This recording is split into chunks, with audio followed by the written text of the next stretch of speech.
Assalamualaikum warahmatullahi wabarakatuh. Perkenalkan, kami dari kelompok 1 yang beranggotakan Muhammad Irham, Fahri Fauzan Tahir, dan Nur Qadriya Syafitri. Di sini kami akan memaparkan materi mengenai kebijakan modal kerja. Berikut pemaparannya. Apa itu modal kerja? Modal kerja adalah jumlah kekayaan atau aktiva lancar seperti kas atau uang tunai di peti kas dan di bank, piutang usaha dan persediaan bahan baku, bahan pembantu, dan barang jadi ditambah kewajiban atau pasifa lancar seperti hutang usaha dan pinjaman jangka pendek.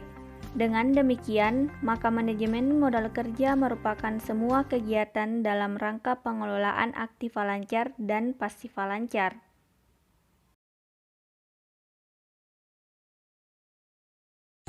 Apa saja konsep modal kerja? Modal kerja dapat dibagi menjadi 3 konsep. Yang pertama yaitu konsep kuantitatif, konsep kualitatif, dan konsep fungsional. Yang pertama, konsep kuantitatif. Modal kerja menurut konsep kuantitatif menggambarkan keseluruhan atau jumlah dari aktiva lancar seperti kas, surat-surat berharga, piutang persediaan atau keseluruhan daripada jumlah aktiva lancar, di mana aktiva lancar ini sekali berputar dan dapat kembali ke bentuk semula, atau dana tersebut dapat bebas lagi dalam waktu yang relatif pendek atau singkat. Konsep ini biasanya disebut modal kerja bruto atau gross working capital. Mengapa konsep kuantitatif disebut juga modal kerja bruto? Karena berdasarkan dari pengertian modal kerja bruto, yaitu keseluruhan dari aktiva atau harta lancar yang terdapat dalam sisi debit neraca, yang mana sama dengan pengertian dari konsep kuantitatif yang menggambarkan keseluruhan atau jumlah dari aktiva lancar seperti kas, surat-surat berharga, piutang persediaan, atau keseluruhan daripada jumlah aktiva lancar. Sedangkan menurut Jumingan, modal kerja yaitu jumlah dari aktiva lancar. Jumlah ini merupakan modal kerja bruto atau gross working capital. Definisi ini bersifat kuantitatif dikarenakan menunjukkan jumlah dana yang digunakan untuk maksud-maksud operasi jangka pendek. Itulah mengapa modal kerja kuantitatif juga disebut dengan modal kerja bruto. Mengapa dalam konsep kuantitatif modal kerja yang besar belum tentu menggambarkan batas keamanan yang baik? Dalam konsep kuantitatif, modal kerja yang besar belum tentu menggambarkan batas keamanan atau margin of safety yang baik atau tingkat keamanan para kreditur jangka panjang. Hal ini dikarenakan dalam konsep kuantitatif tidak memperlihatkan tingkat likuiditas perusahaan dan tidak mementingkan kualitas modal kerjanya. Selain itu, konsep kuantitatif ini hanya menunjukkan jumlah dari modal kerja yang digunakan untuk menjalankan kegiatan operasi perusahaan sehari-hari yang sifatnya rutin, dengan tidak mempersoalkan dari mana diperoleh modal kerja tersebut, apakah dari pemilik hutang jangka panjang ataupun hutang jangka pendek, sehingga tidak menjadi penjamin batas keamanan atau tingkat keamanan para kreditur jangka panjang, yang berarti belum tentu menjamin kelangsungan operasi perusahaan pada periode berikutnya. Konsep modal kerja yang kedua yaitu konsep kualitatif. Menurut konsep kualitatif, modal kerja merupakan selisih antara aktiva lancar dengan hutang lancar. Berdasarkan konsep ini, modal kerja merupakan sebagian dari aktiva lancar yang benar-benar dapat digunakan untuk membiayai operasi perusahaan tanpa menunggu likuiditasnya. Konsep ini disebut juga dengan modal kerja net working capital. Yang ketiga yaitu konsep fungsional. Konsep ini mendasarkan pada fungsi daripada dana dalam menghasilkan pendapatan atau income. Setiap dana dalam perusahaan yang digunakan adalah dimaksudkan untuk menghasilkan pendapatan. Pendapatan yang dimaksud adalah pendapatan dalam satu periode akuntansi.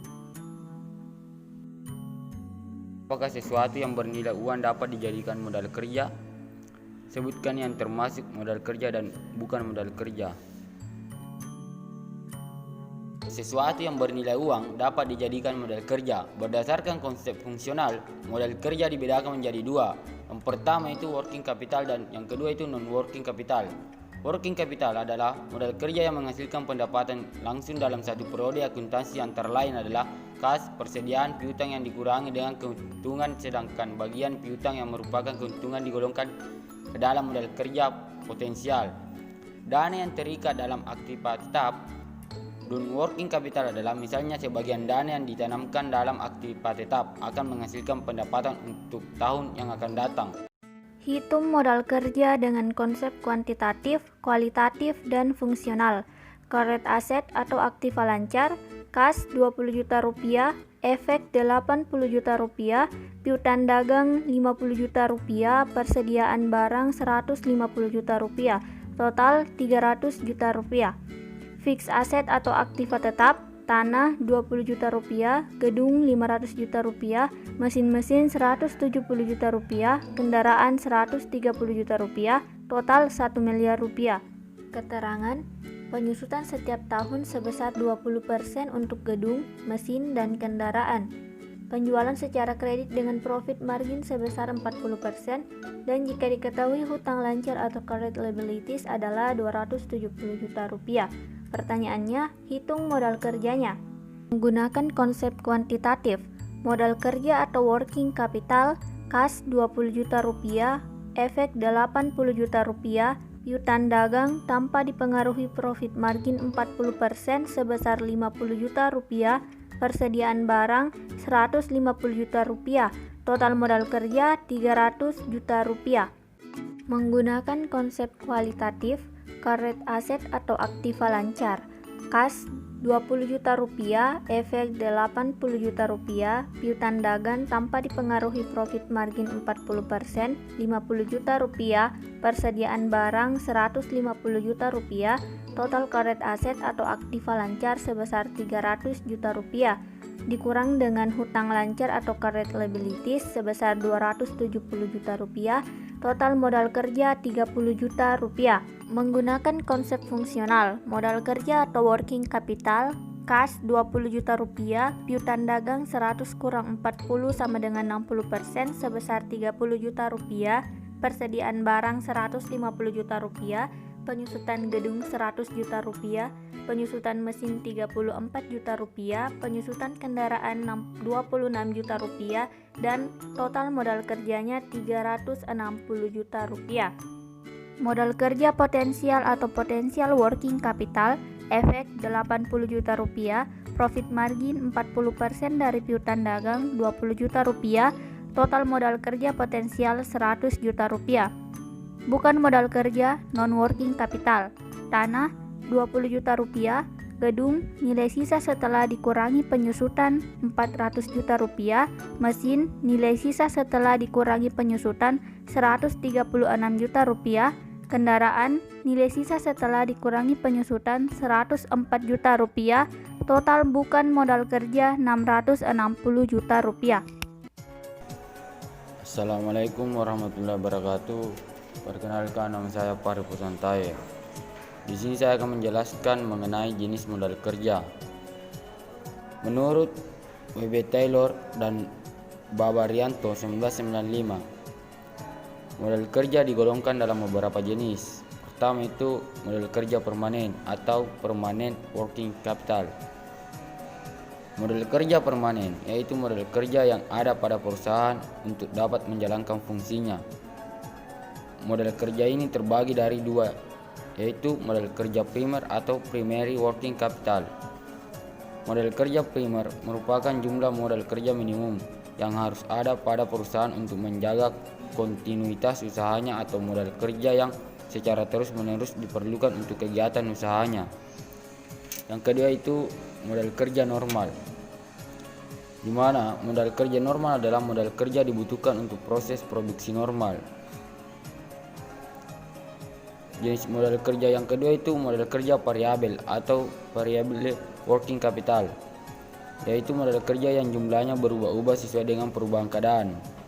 Modal kerja ini terbagi jadi 3, yaitu modal kerja musiman atau seasonal working capital. Modal kerja yang jumlahnya berubah-ubah disebabkan oleh fluktuasi musim. Yang kedua itu modal kerja siklis, yaitu cyclical working capital. Modal kerja yang jumlahnya berubah-ubah disebabkan oleh fluktuasi konjungtur. Yang ketiga itu modal kerja darurat atau emergency working capital. Modal kerja yang jumlahnya berubah-ubah karena adanya keadaan darurat yang tidak diketahui sebelumnya, atau misalnya adanya pemogokan buruh, banjir, perubahan keadaan ekonomi yang mendadak. Faktor yang mempengaruhi modal kerja. Faktor yang pertama itu volume penjualan, di mana perusahaan membutuhkan modal kerja untuk mendukung kegiatan operasional pada saat terjadi peningkatan penjualan.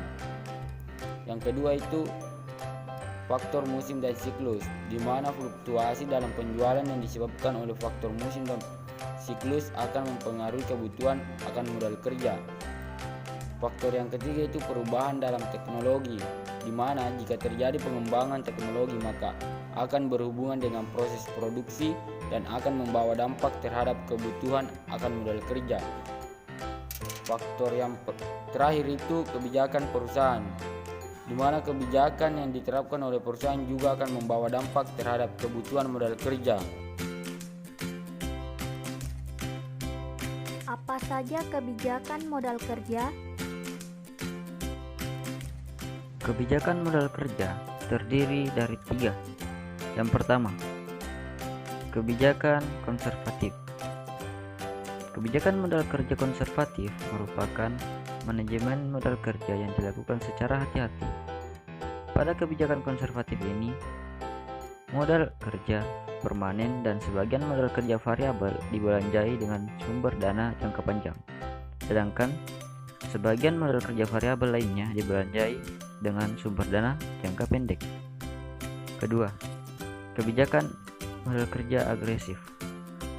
Pada kebijakan ini, sebagian modal kerja permanen dibelanjai dengan sumber dana jangka panjang, sedangkan sebagian modal kerja permanen dan modal kerja variabel dibelanjai dengan sumber dana jangka pendek.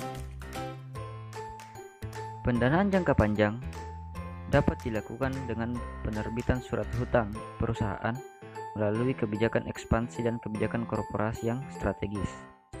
Yang ketiga, kebijakan moderat. Pada kebijakan ini, aktiva yang bersifat tetap, yaitu aktiva tetap dan modal kerja permanen, dibelanjai dengan sumber dana jangka panjang, sedangkan modal kerja variabel dibelanjai dengan sumber dana jangka pendek. Kebijakan moderat mencerminkan kebijakan manajemen yang konservatif. Itulah materi yang dapat kami bawakan. Kurang lebihnya mohon dimaafkan. Wassalamualaikum warahmatullahi wabarakatuh.